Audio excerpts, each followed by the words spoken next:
అందరికీ నమస్కారం. నా పేరు Anish Yadav, BJYM national coordinator. ఇప్పుడు మనం అందరం కూడా చూస్తూ ఉన్నాం.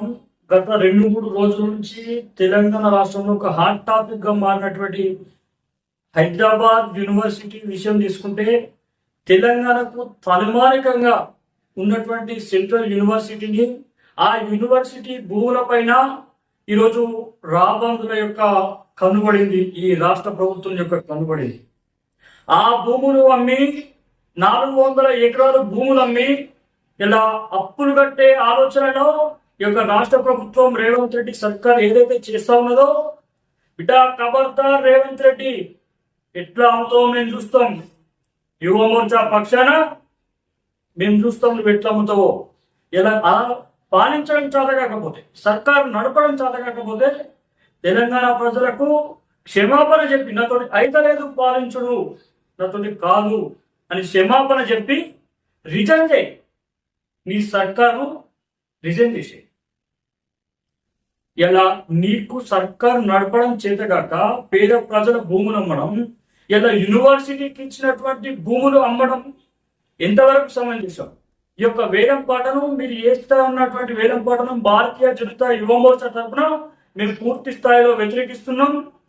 అమ్మడం విషయంలో నీ యొక్క ఆలోచన వెనక్కి తీసుకోవాలి.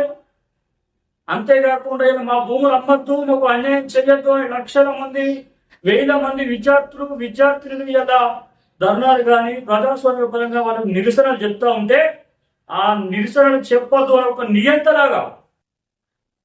నియంతలాగా పోయిన ప్రభుత్వం కేసీఆర్ ఏ విధంగా అయితే నియంతలాగా చేసిందో ఆ విధంగా ఇలా రేవంత్ రెడ్డి కూడా చేస్తా ఉన్నాడు. బిడ్డ రేవంత్ రెడ్డి గుర్తుపెట్టుకో, గత ప్రభుత్వం కేసీఆర్ ప్రభుత్వం విద్యార్థులతో పెట్టుకున్నందుకు ఏ గత ఏందో ఇలా ఎక్కడున్నదో మనందరికీ కూడా తెలుసు. అదే గత నీకు పడుతుంది. విద్యార్థుల జోలికి రాకు, వాళ్ళ భూముల జోలికి పోకు. ఇలా నిరసన చెప్తున్నటువంటి అమ్మాయిలను చూడకుండా, అబ్బాయిలను చూడకుండా వాళ్ళ చుట్టూ బట్టి గుంజి వాళ్ళు దొంగలు అయ్యేలా నిరసన చెప్పే హక్కు వాళ్ళకు లేదా? ఏమనుకుంటున్నావు? నేనే ముఖ్యమంత్రి, నేనే అది నాదే సర్కార్ అని ఇష్టం ఉన్నట్టు చెప్తా అంటే ఊరుకునేటువంటి పరిస్థితిలో ఇలా తెలంగాణ ప్రజలు లేరు. తెలంగాణలో ఉన్నటువంటి HCU యూనివర్సిటీ విద్యార్థులు ఊరుకునేటువంటి పరిస్థితులు లేరు.